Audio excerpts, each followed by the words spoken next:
Bom dia.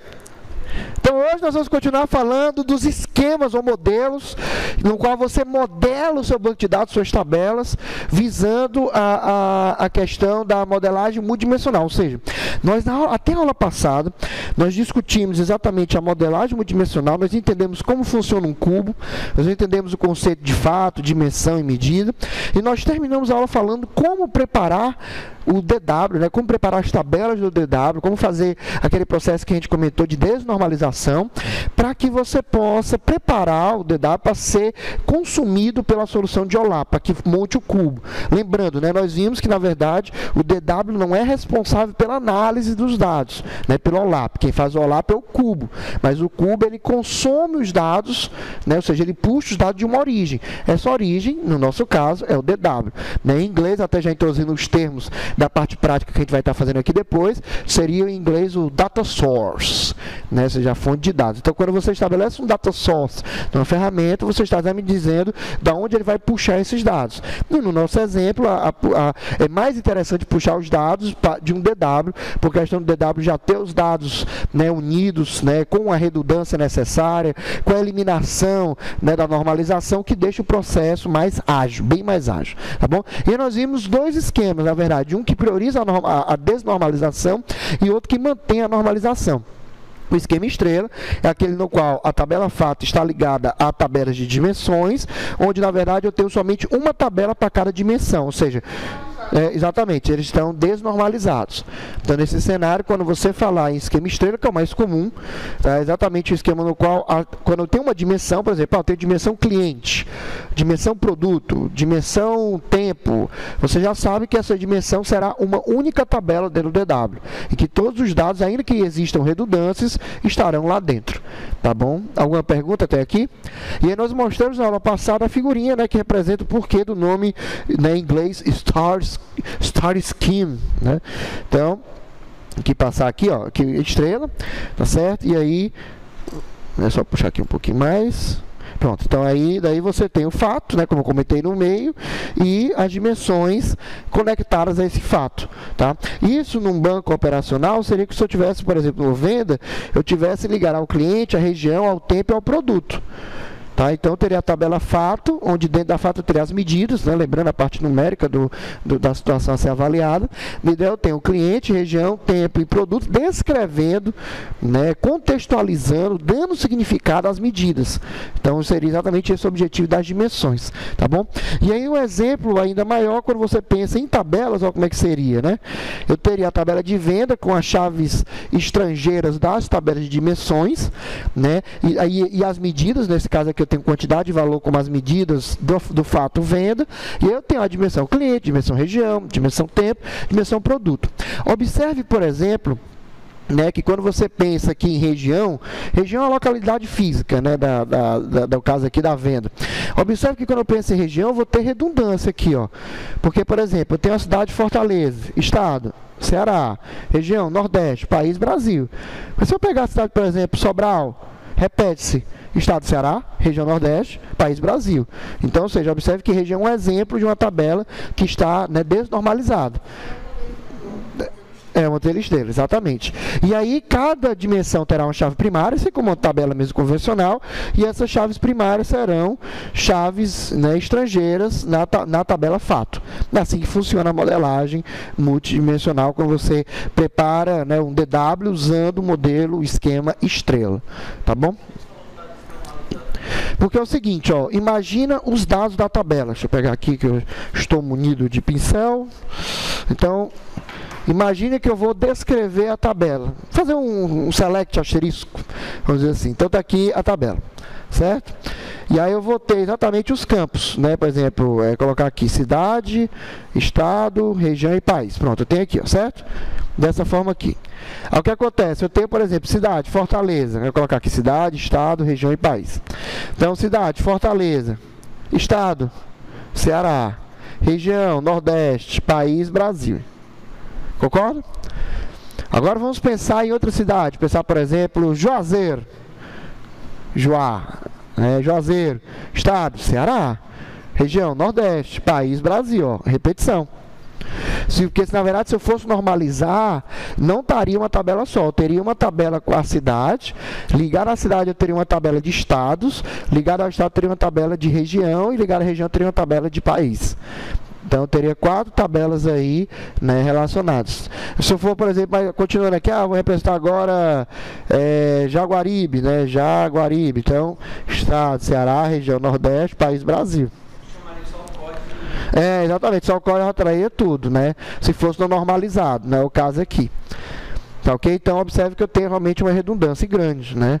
Observe que para cada registro, somente uma linha, uma coluna, desculpa, tem um valor inédito, né? Um valor diferente dos demais. As outras todas têm redundância. Tá, ok? Alguma pergunta? E aí, como eu comentei, né, elas vão como a chave primária das dimensões, vão como chave estrangeira na tabela fato.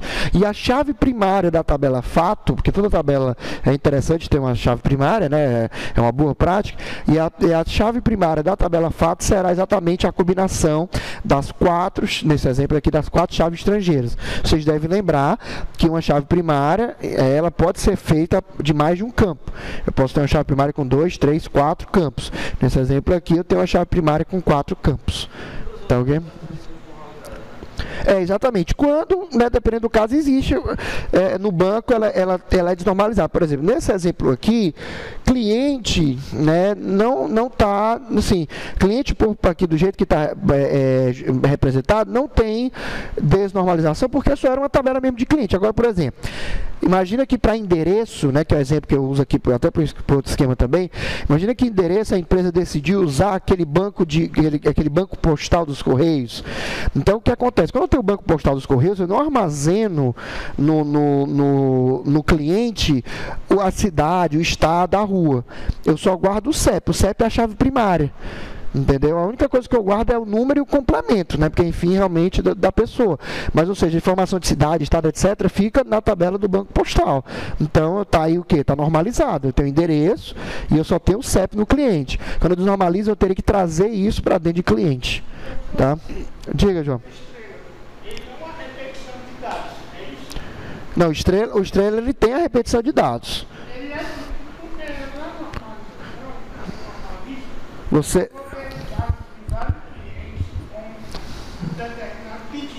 Exato, é isso mesmo. Não, aqui continua essa mesma lógica, apenas a diferença é que ao invés de eu ter, por exemplo, 10 tabelas para descrever o cliente, eu vou ter uma tabela só. Porque vai estar tudo agregado nessa única tabela. É a única diferença, tá? E aí o esquema estrela, né, lembrando, ele tem, né, exatamente o fato e tem as perguntas, né, que a gente comentou em aulas passadas, dos quês, né? Geralmente as dimensões é quem está relacionado ao fato, onde aconteceu o fato, quando aconteceu o fato e o que representa, o que está envolvido no fato, tá? Oi? Não, exatamente, seria os 5, não 5 porquês, né, são os quês, na verdade, né, então exatamente teria essa a ideia dentro do esquema estrela, tá bom? E aí, quais as vantagens e desvantagens dessa técnica? Esse aqui a gente não viu na aula passada, eu saltei para mostrar a questão logo do modelo floco de neve, né, então vamos falar as vantagens e desvantagens do esquema estrela. Douglas, por favor, vantagens.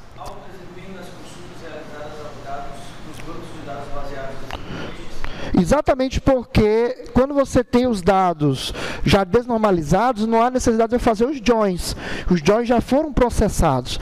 Então, a consulta é muito mais rápida do que se eu fosse criar, realmente fazer uma mesma consulta num banco normalizado. Ou seja, eu teria que fazer diversos joins para ter o dado reunido. Tá? Continue, Douglas.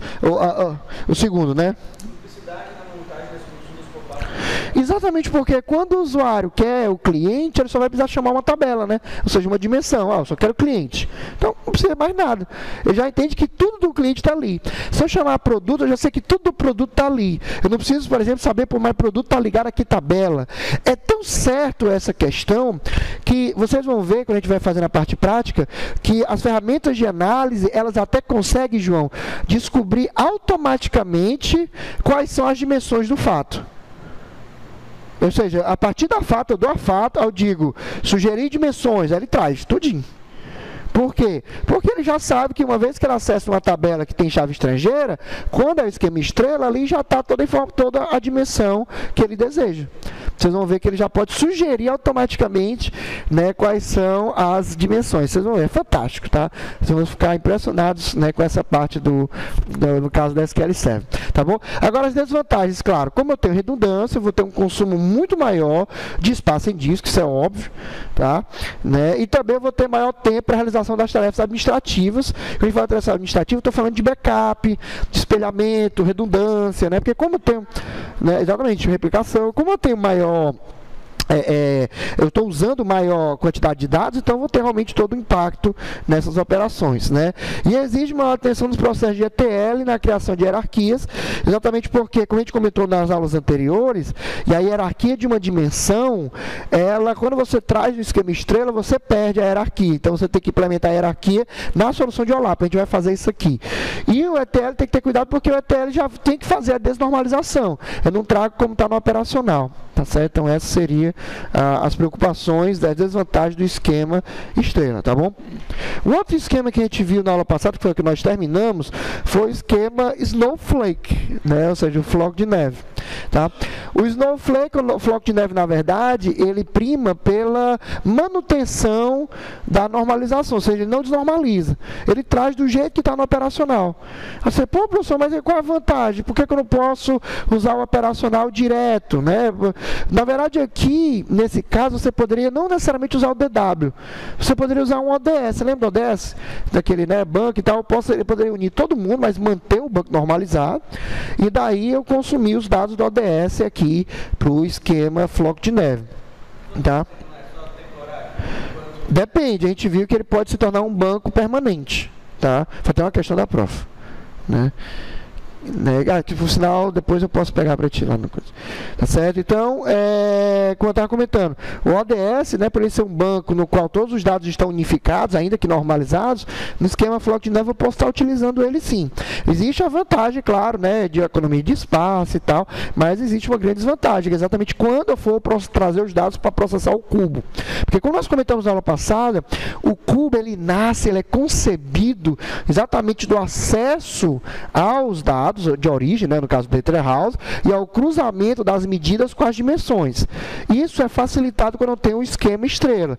No caso do floco de neve, eu teria que fazer primeiro todos os joins, para em memória montar os dados, realmente as dimensões, para daí fazer os cruzamentos, ou seja, é um processo mais demorado.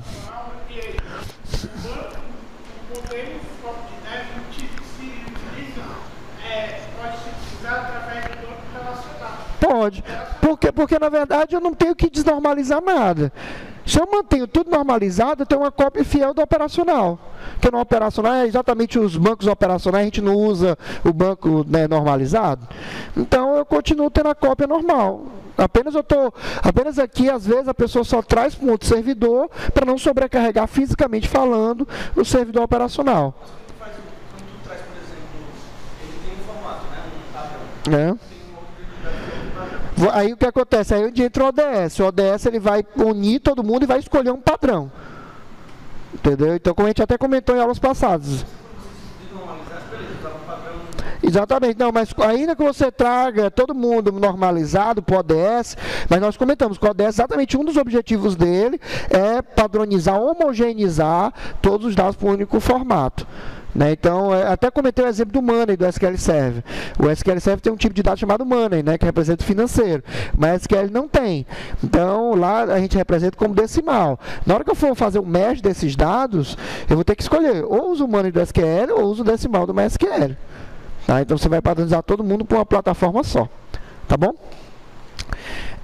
E aí, né, o esquema traz diretamente a hierarquia das dimensões, que exatamente são os relacionamentos, tá, importados pela solução de OLAP nesse caso. Então, o esquema floco de neve seria nesse conceito. Né? Nós temos aqui o fato, nós temos, né, dimensão com várias partes, são várias tabelas, nós temos outra dimensão, né, com várias partes, várias tabelas, e assim por diante, cada um com seus relacionamentos.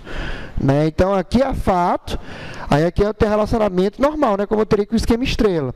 Só que a partir daqui, você está vendo essa parte aqui, parte 1, 2, 3, são as tabelas que compõem aquela dimensão. Então, no caso que eu comentei do cliente, seria assim, ó, cliente, aqui dependente, aqui endereço. tá? Ou seja, seriam tabelas distintas que compõem, né, exatamente essa dimensão. Para ser mais preciso, deixa eu passar para um exemplo aqui, ó, floco de neve, porque realmente ela fica, né, Chavera, gostou do efeito? Ó, efeito, né, pó de diamante, né, então aqui, ó, um exemplo, ó, tendo vendas, eu teria, ó, esse esquema, ó, uma dimensão cliente, mas cliente na verdade é representado pelas tabelas de cliente e endereço. E aí eu teria as ligações mantidas. Já a tabela, por exemplo, a dimensão região, teria as tabelas cidade, estado e país. Já a dimensão tempo, teria as tabelas dia, mês e ano. Já a dimensão produto, teria produto e categoria. Né? Então, isso aqui, ou seja, estaria como se estivesse no operacional. E, consequentemente, eu teria todos os relacionamentos, né, existentes lá. Tá certo? Tudo é traga mantido. O problema, como eu disse, a vantagem é espaçadíssima e claro, dependendo do caso, nem precisaria do DW. Mas o problema fica em relação a quê? Exatamente desempenho quando for processar o cubo. Porque só aqui, ó, tem, ó, 1, 2, 3, 4, 5, 6, 7, 8, 9, 10 joins. Tá? E você lembra que os joins são impares, né? Ou seja, aí vai acumulando os resultados temporários. Ou seja, é um deus da CUDA. Tá? E aí, em relação à tabela, seria mais ou menos nessa linha, né? Deixa eu colocar aqui todo mundo logo, né? E fazer aqui o esquema, ó. Deixa eu colocar aqui. Bota aqui. O que está de preto são os relacionamentos entre as tabelas de uma mesma dimensão. O que está de vermelho é a ligação da dimensão com a fato. Né? Então, exatamente o que vocês estão vendo aqui, ó, código de endereço, né? Como eu comentei, né? Guardar a rua e tal.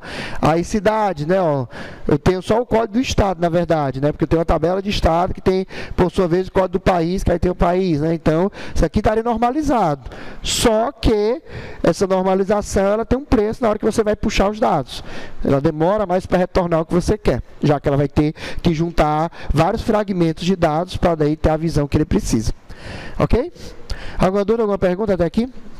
Foi isso que a gente viu na aula passada. Então, a gente terminou exatamente falando disso, né? Mas não tínhamos falado das vantagens e desvantagens, agora vamos só citar as vantagens. Na verdade, eu fiz só, né, praticamente trocar, né, do outro, porque praticamente a vantagem de um é a desvantagem do outro.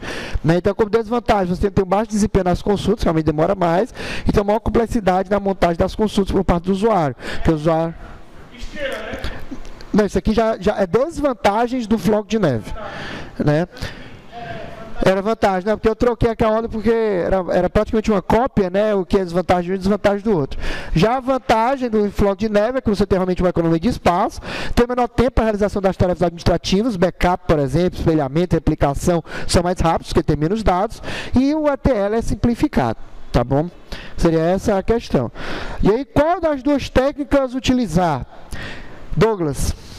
A escolha da técnica de modelagem vai ser utilizada na criação do Data Warehouse. Depende da sua utilização pelo sistema visual. E é uma frase, né, que até um copyright meu, colocar até aqui o Czinho, né, registrado, todos os direitos autorais, né, essa frase foi criada por mim, né, vamos dizer assim, é o ambiente que define a solução. Tá, então, exatamente, a escolha, se vai ser floco de neve ou estrela, é uma escolha muito mais contextualizada, né, subjetiva, dependendo do ambiente, do que um preto no branco. Mas existe realmente, né, uma certa tendência maior à utilização do estrela. Tá, exatamente porque, de acordo com o Kimball. Então, por favor, lê para nós, Douglas. Entretanto, segundo Kimball...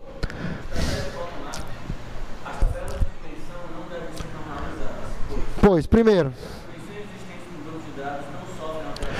exatamente as dimensões, quando você cria, por exemplo, pensa comigo, nesse exemplo que a gente utilizou de venda, né, que ele está valendo as vendas por cliente, por região, etc.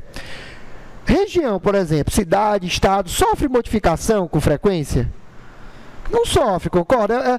Esses são valores que, uma vez inseridos, eles são muito mais consultados do que alterados, escritos ou excluídos. Então, é vantajoso você ter desnormalizado, porque uma vez que você tiver aquele dado desnormalizado, ele não vai ser alterado com frequência. Né? Raramente um cliente modifica alguma coisa do cliente. Só se o cliente mudar de endereço. Mas, por exemplo, o cliente não muda o CPF, o cliente não muda o nome, não é comum, né? O cliente não muda ao RG. Então, por causa disso, você tem essa vantagem, né, de você usar realmente o desnormalizado. Tem que ser armazenado. Imagina assim, a quantidade de clientes que mudam de endereço é pequena, frente, por exemplo, à quantidade de vendas que acontece num sistema desse. Tá? É muito maior. Tá? Continue, Douglas. Espaço. Aqui é comentando a questão que a gente já disse, que hoje armazenamento não é problema, hoje armazenamento é barato. Você consegue comprar HDs de teras com preço meio acessível. Então a preocupação que a gente tinha antigamente com espaço em disco, não é uma preocupação tão válida nos dias atuais. Tá? Continue. O ganho de espaço não justifica a perda de performance na realização de consultas por conta das junções, né? Ou seja, junções é o nome português que a pessoa às vezes olha de junção, é o join, né? Então, join, né, o português junção, exatamente não compensa. Join é uma das operações mais, se não a mais pesada dentro de um banco de dados relacional. Então, consequentemente, é uma operação que você deve evitar a todo custo. Tá? E aí, quando você cria o esquema estrela, que você pede para o ETL já fazer os joins, você já não vai mais ter essa preocupação depois. Tá bom? Ou seja, você tira a carga já direto, tá bom? E aí, é possível usar o esquema estrela em um data house corporativo, ou seja, vocês viram que o esquema estrela é perfeito para um data mart. Eu tenho um fato e tenho as dimensões. Mas e quando eu tenho vários fatos que compartilham dimensões? Eu posso usar o estrela? A resposta é sim. Você pode. E aí surge o nome bonito, chama-se constelação de fatos, tá? Então, quando você tem vários fatos que compartilham dimensões, tá? Você tem exatamente, então, várias estrelas, e essas estrelas, então, formam o que nós chamamos de constelação. Na verdade, a única questão aqui em especial é que a dimensão, então, na constelação, ela tem que atender a todos os fatos ao qual ela está ligada. Por exemplo, se eu tenho um fato que eu estou avaliando a venda, e para a venda eu preciso do cliente somente a cidade e o estado do cliente. Mas em outro fato, eu estou avaliando, por exemplo, agora a relação de funcionários com o cliente, ou seja, né, quais são os funcionários que atendem determinados clientes. Estou avaliando outro fato.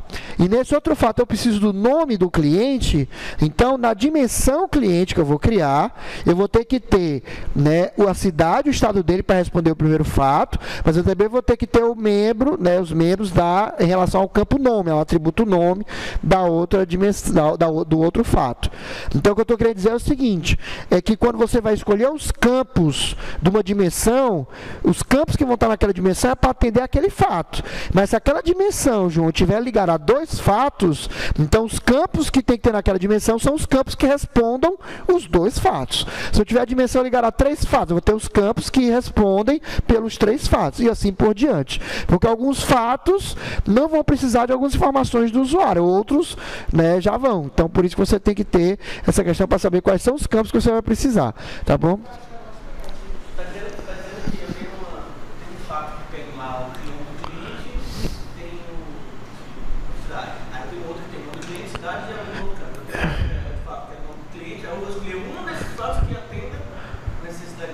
Não. Na verdade é o seguinte, você tem um fato aqui, F1, que precisa, por exemplo, do nome do cliente só. Então, se você tivesse criado a dimensão cliente, só precisaria do campo nome, concorda? E o código, claro, né? Aí você tem outro fato que precisa do endereço do cliente. Certo? Então, na verdade, observe que eu tenho, na verdade, dois campos, mas não é a mesma dimensão. Então, na verdade, eu vou criar uma única dimensão, onde eu vou ter nome e endereço. Porque o nome satisfaz esse fato e o endereço satisfaz esse fato. Não é isso que eu estou dizendo. Pode perguntar. Pois é isso que eu estou dizendo. Se você pensar na implementação Kimball, bottom-up, você começa tudo isolado. Aí depois você vai perceber, poxa, mas tem um bocado de dado aqui que é comum e eu estou tendo muita redundância que já é uma redundância desnecessária. Aí o que é que eu faço? Então, junto. Exatamente, conforme o crescimento, que a gente está dizendo, conforme o crescimento, tá, você vai chegando até esse ponto. Aí quando você tem um esquema constelação, você já não tem mais data mart, você tem realmente um data house. tá? Como a gente comentou em aulas passadas, tá bom? Alguma dúvida, alguma pergunta? João, tranquilo?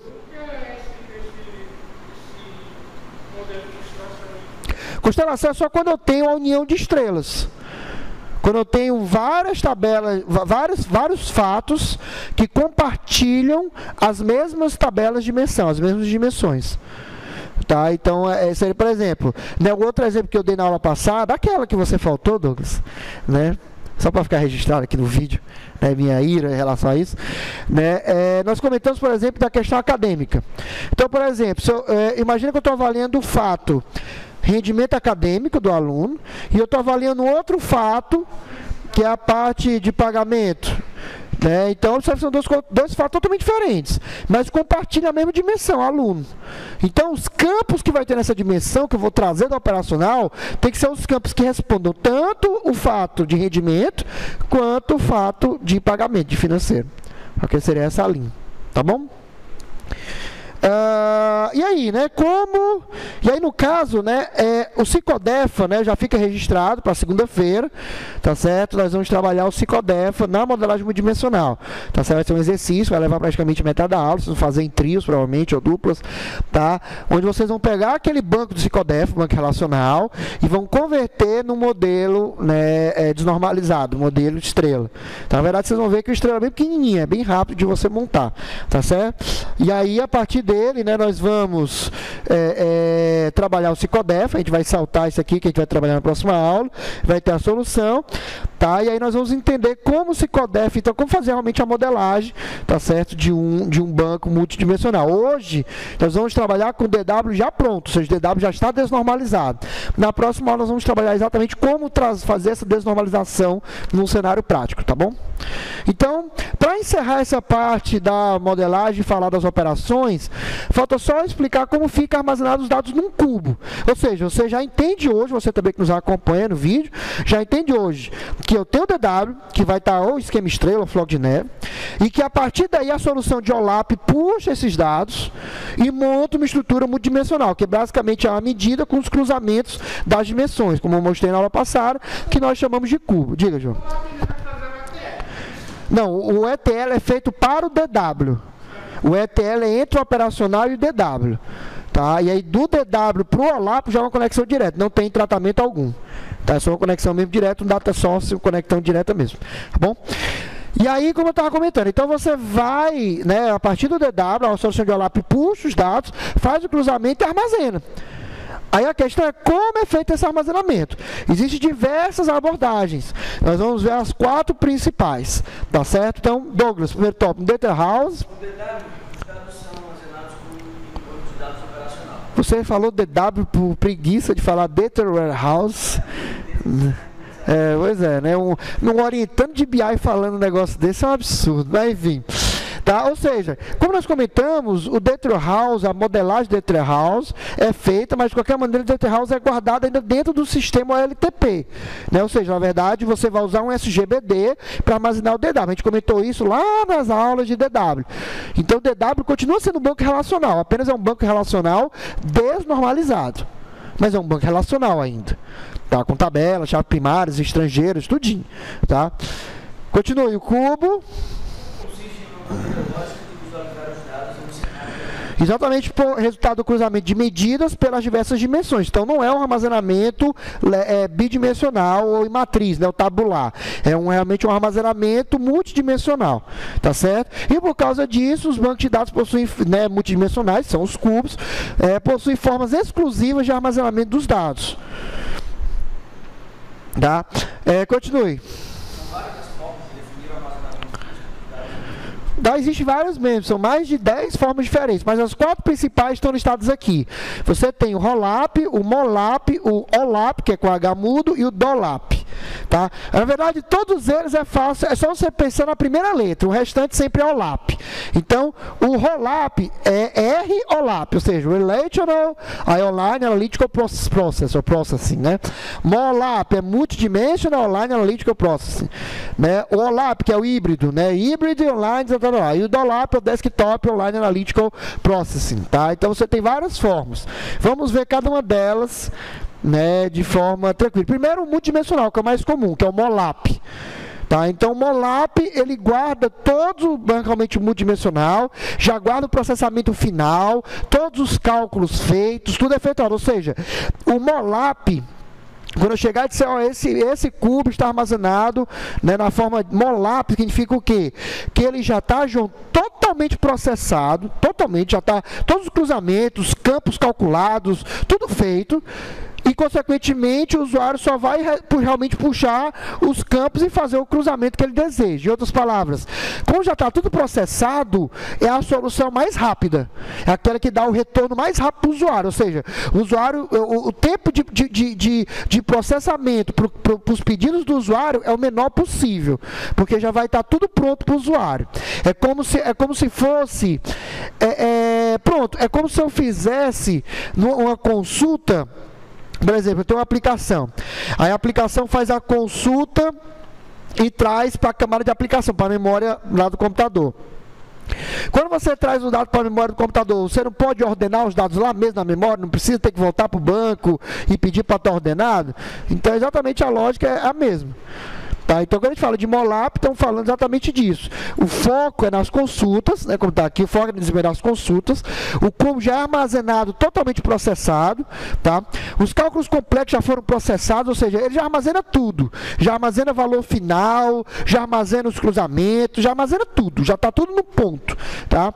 O processamento, claro, que é o mais demorado de todos e possui limites na manipulação, quando a gente fala de grandes volumes de dados mesmo, porque você vai estar trabalhando com teras a, né, petabytes, dependendo da sua necessidade, tá bom? É o MOLAP, tá? Então essa é a característica maior do MOLAP, certo? É o mais usado, tá? O que a gente vai usar aqui, o padrão do Analysis Service é o MOLAP, tá? Exatamente porque ele já traz todo o cubo processado. Então, diga. Você tem lá as datas, né? Por exemplo, o ano, você escolhe o ano, você escolhe o mês. Exato.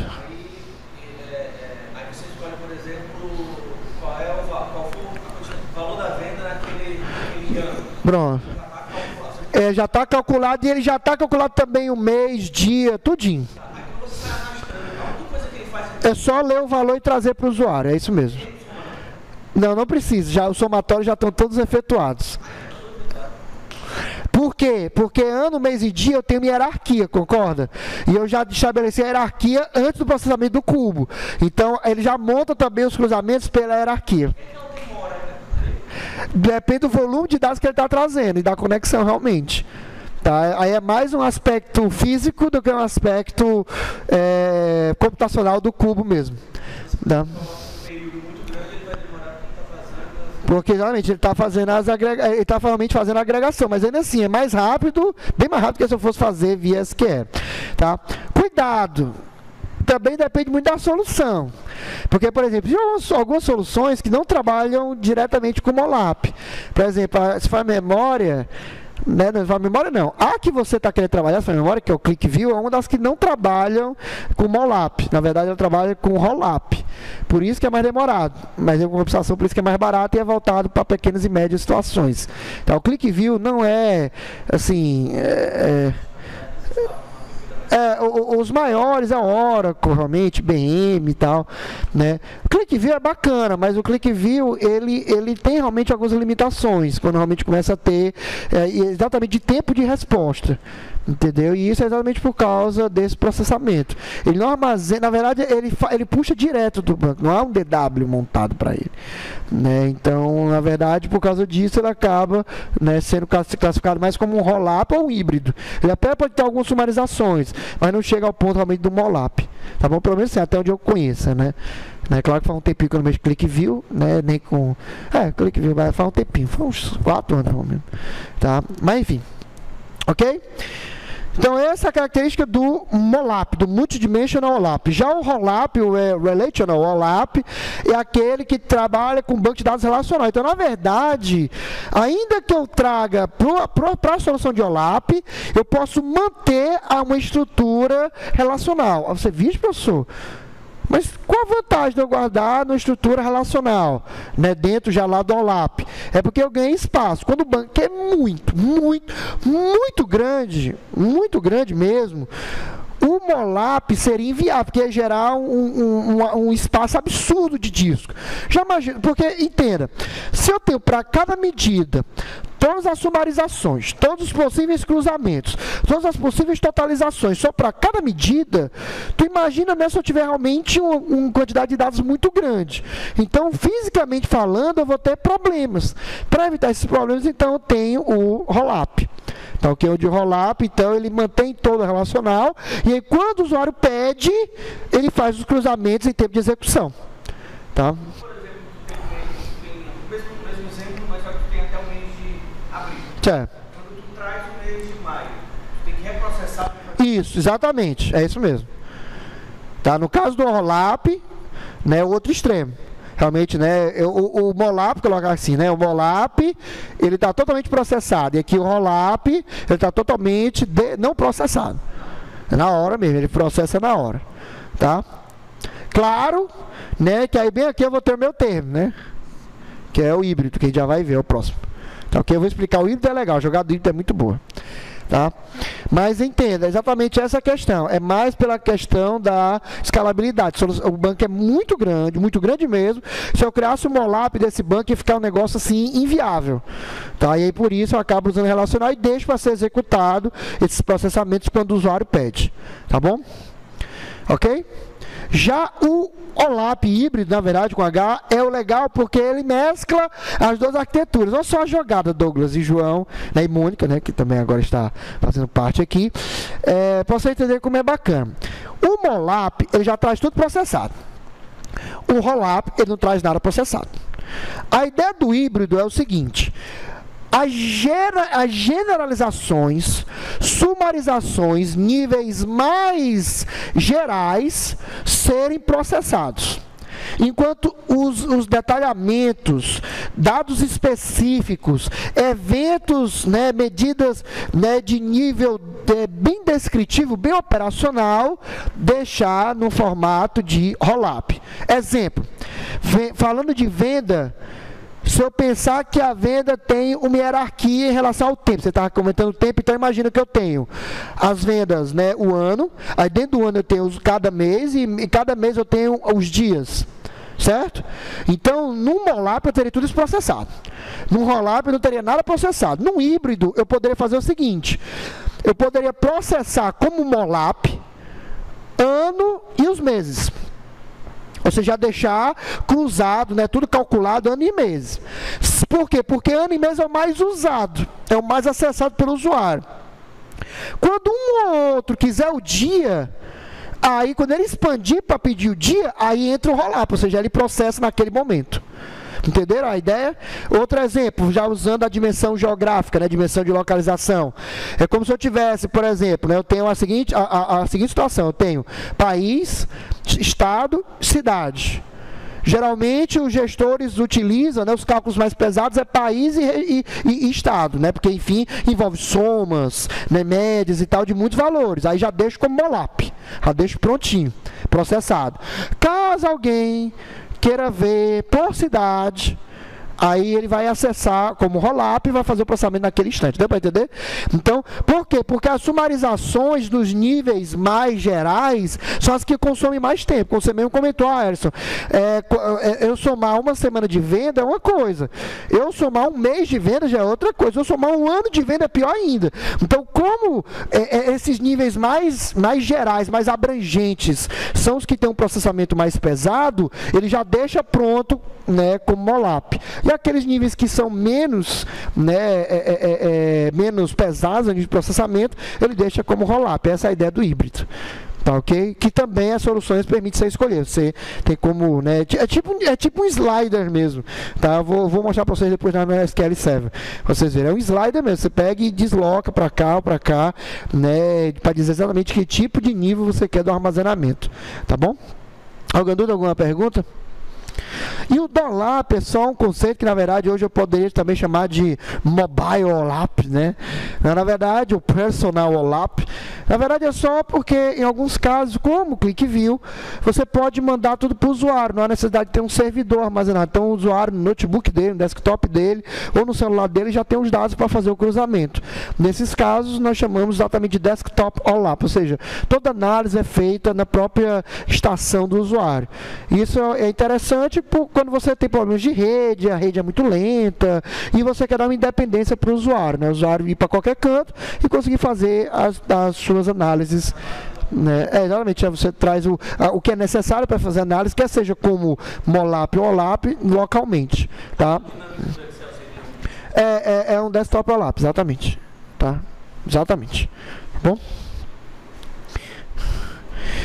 E aí, claro, a pergunta, né? Qual é a melhor forma de armazenamento? Né? Então, nós temos aqui os comparativos para encerrar essa parte e nós falamos das operações. Então, e aí, como eu comentei, a última parte antes da gente começar a parte prática. A gente vai ver as operações que a gente vai trabalhar aqui, né, logo após o intervalo. Então, Mônica, por favor, a escolha.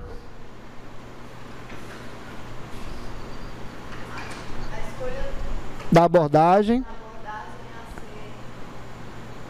utilizada depende, né? Primeiro, da granularidade e da sumarização desejada. Então, por exemplo, Alisson, eu vou trabalhar muito com totais, com somas, com médias.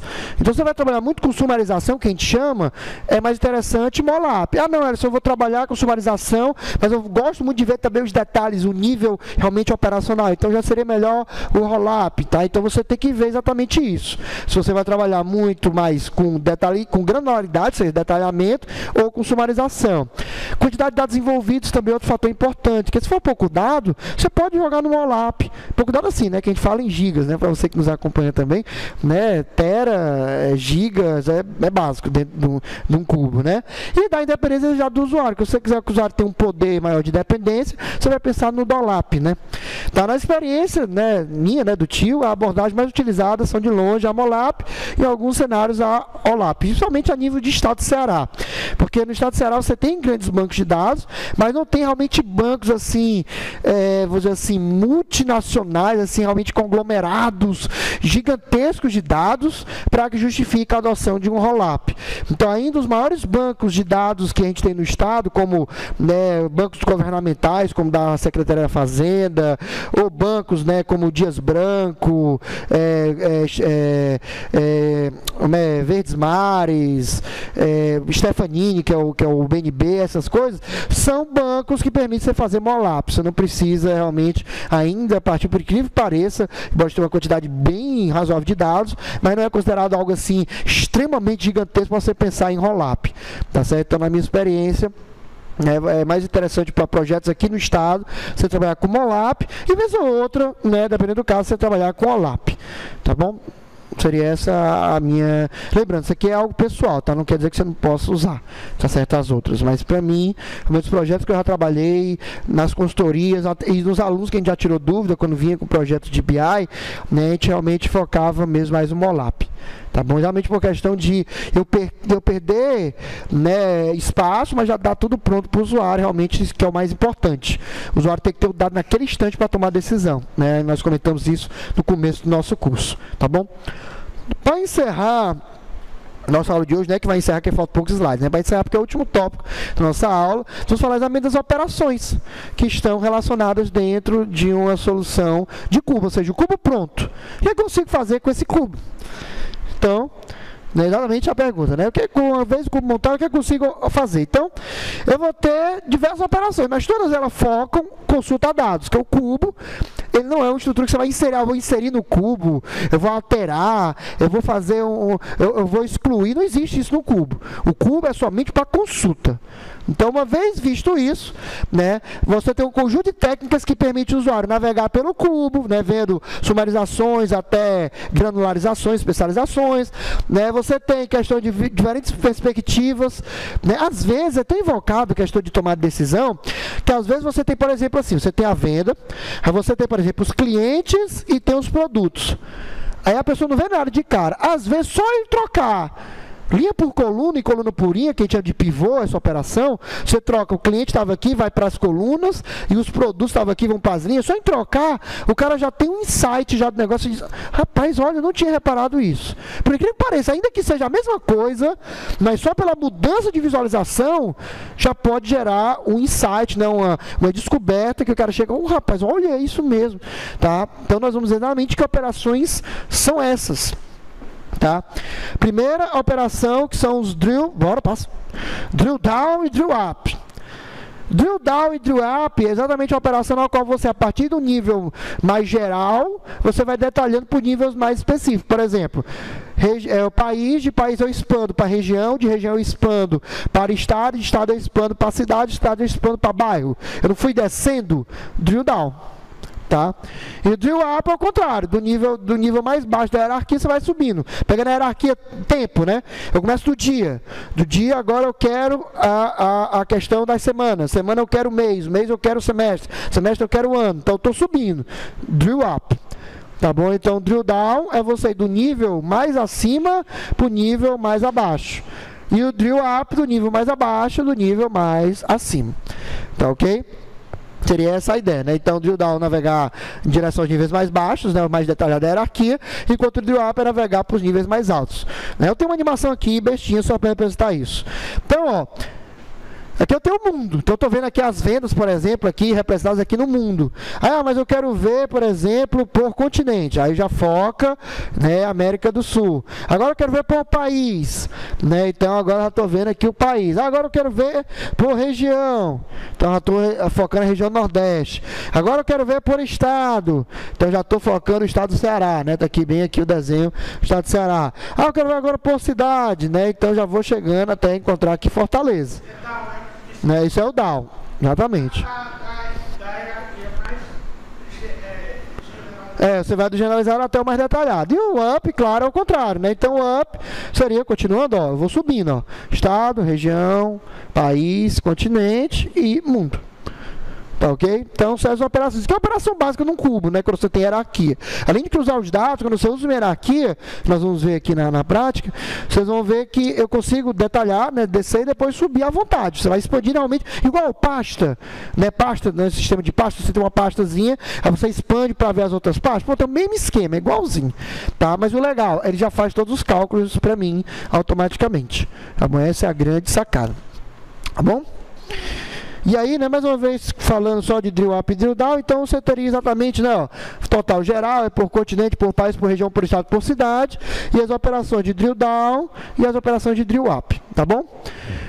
E aí, né, a gente exatamente, o que representa a operação de drill, né, tanto up como down, num cubo? Você tem exatamente isso aqui, ó, para cá, ó. A gente viu essa figura na aula passada, que é exatamente o cubo, né, mostrando a medida, que é cada quadradinho desse, e as dimensões. Quando você faz um drill down, você está cortando, fazendo, né, exatamente isso aqui, ó. Você está pegando, ó, 2011. Então você focou agora só essa parte aqui de 2011, ó. Eu estou detalhando, estou abrindo, estou expandindo. De 2011, eu vou agora, por exemplo, para os meses, ó. Então aqui eu tinha 2011, né? Quando eu amplio, eu vou ter isso aqui agora, que é a hierarquia dentro de 2011 cada mês. É isso que eu estou fazendo. Tá ok? Ou seja, eu estou detalhando, ou seja, pegando uma fatia e fatiando em partes menores, né? Vamos dizer assim. Tá ok? E aí eu já tenho exatamente os meses, né, nesse exemplo. Tá bom? Demonstração a gente vai ver já na coisa, tá? Drill through é outro importante recurso, tá certo? Ele permite navegar em diferentes dimensões relacionadas ao negócio. Na verdade, é porque é o seguinte, eu consigo a partir de um dado, de uma medida, acessar outra medida que tiver relacionada. Você monta os drill throughs, tá? Então, na verdade, o drill through não é feito automaticamente. Você estabelece o drill through, mas é legal porque ele consegue a partir de um detalhamento ali para outro. Por exemplo, imagina que eu tenho uma venda, certo? E na venda eu quero ver quais são os produtos daquela venda. Os produtos foram vendidos, né? Então, por exemplo, eu trago as vendas no mês de janeiro. Mas, poxa, quais foram os produtos que foram vendidos naquele mês de janeiro? Ah, professor, eu podia pegar a dimensão e arrastar e colocar por produto, mas isso vai estar valendo por produto. e não informação de quais foram os produtos daquele mês vendidos. Então, quando tu quer esse tipo de resposta, vai ter o drill-through. O drill-through basicamente vai ser um recurso que, quando tu chegar numa medida, vai ter tipo assim, eu quero verificar os produtos que aconteceram, foram vendidos nesse período. Aí ele vai listar os produtos para ti. É como se fosse um select dentro daquela medida. Tá, ok? Seria nessa linha. Nós chamamos de drill-through. Por quê? Porque, na verdade, eu atravesso, né, não tem hierarquia, né? Eu quebro a hierarquia para atravessar um valor específico, ou um conjunto de valores específicos que eu estou desejando. Tá? A gente vai ver também isso, né, aqui na parte de demonstração já. Tá bom? Slice dice é o que seria a cláusula where, a filtragem. Então, quando você faz slice dice num cubo, você está filtrando o cubo. Tá?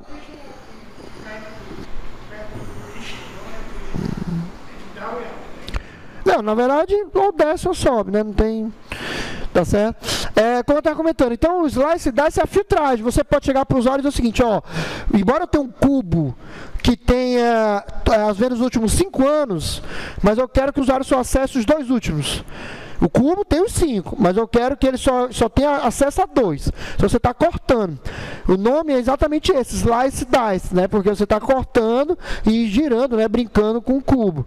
Então slice seria de fatiar e dice seria de você, né, gerar um subcubo. É isso que você faz, ó, graficamente falando. Aqui é o slice e aqui é o dice. Ó. Então você tem o slice, que é só uma fatia, quando você define, você filtra, né, por uma dimensão ou por mais de uma, e o dice é quando você seleciona, né, exatamente o escopo, né, em várias dimensões. Então uma dimensão é slice, várias dimensões é o dice. Só isso. Então, vocês vão ver que eu consigo estabelecer condições de filtragem, né? Para que isso? Questão de segurança, questão de tráfego de rede que vai ser enviado, esse tipo de coisa, tá bom?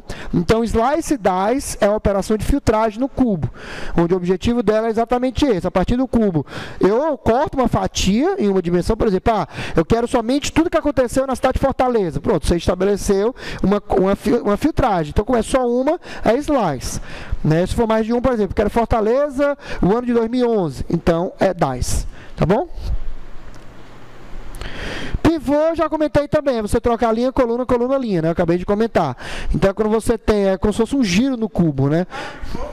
Pivô é você trocar as dimensões de lugar, né? Girar realmente a exibição. Por exemplo, se eu tiver, né, como aqui, João, imagina que eu estou representando aqui, eu tenho nas colunas os produtos e eu tenho nas linhas os clientes. E eu tenho aqui nas medidas a venda. Então, o pivô é você trocar produto por cliente, você trocar as posições, tá?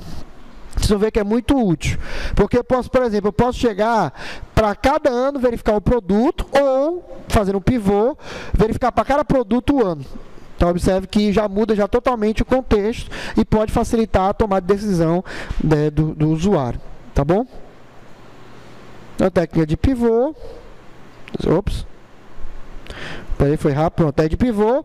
E o rank é para organizar, ordenar, que é o order by, né? Na verdade, eu posso, por exemplo, organizar do maior para o menor valor. E o legal é porque pode ser feito em cada subnível. Então, por exemplo, quando eu expandir a hierarquia ano, eu tenho uns meses. Eu posso ordenar, então, pelo mês, né, que mais vendeu. Só que aí, quando eu expando qualquer mês, eu vou ter, por exemplo, a semana. Eu posso ordenar dentro de cada mês para cada semana. Isso é muito legal. Então, por exemplo, eu consigo ver o seguinte.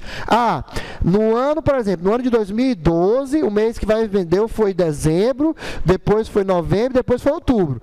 Já no ano de 2013, a ordenação mudou. Ele trouxe para mim que o mês que mais vendeu foi setembro, o segundo foi novembro e o terceiro foi dezembro. Tá? Então eu consigo ter esse tipo usando o rank, que é o order by. Tá? A gente vai ver também como fazer isso.